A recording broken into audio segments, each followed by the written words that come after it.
ইয়েমেনের উত্তরে সৌদি আরবের ক্ষেপণাস্ত্র হামলায় ব্যাপক হতাহতের ঘটনা ঘটেছে।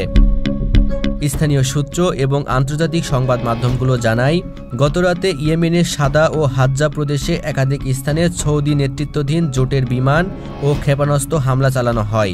এতে অন্তত ৩৫ জন নিহত ও বহু মানুষ আহত হয়েছেন বলে প্রাথমিকভাবে জানা গেছে।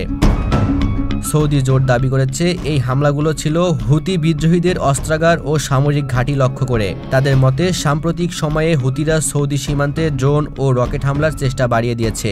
তারই জবাবে এই সামরিক অভিযান চালানো হয়েছে। তবে স্থানীয় সূত্র বলছে, ক্ষেপণাস্ত্র হামলায় সাধারণ নাগরিকদের ঘরবাড়ি ও বাজারও ধ্বংস হয়েছে, যা পরিস্থিতিকে আরও ভয়াবহ করে তুলেছে।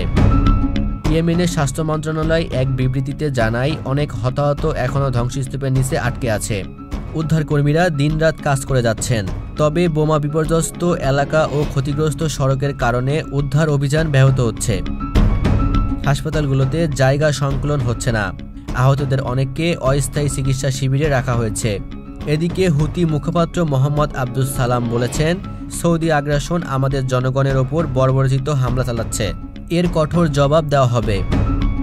অন্যদিকে সৌদি জোট মুখপাত্র কর্নেল তুর্কি আল মালকি এক বিবৃতিতে বলেছেন, আমাদের লক্ষ্য ছিল কেবল হুতিদের সামরিক স্থাপনা। বেসামরিক হতাহতের বিষয়টি আমরা গুরুত্ব সহকারে খতিয়ে দেখছি। জাতিসংঘের ইয়েমেনের বিষয়ক দ্রুত হ্যানগটসবার্গ এক বিবৃতিতে গভীর উদ্বেগ প্রকাশ করেছেন। তিনি বলেছেন, এই ধরনের হামলা যুদ্ধবিরতির সব প্রচেষ্টাকে ভণ্ডুল করেছে এবং ইয়েমেনের মানবিক সংকট আরও ঘনীভূত করছে। এই দীর্ঘ যুদ্ধ ইতোমধ্যে লাখো মানুষের মৃত্যু ও বাস্তুচ্যুতির কারণ হয়েছে। সর্বশেষে ক্ষেপণাস্ত্র হামলা আবারও প্রমাণ করল, ইয়েমেনের আকাশে এখনও শান্তির চেয়ে ধোঁয়ার কালো মেঘই বেশি ঘন হয়ে আসছে।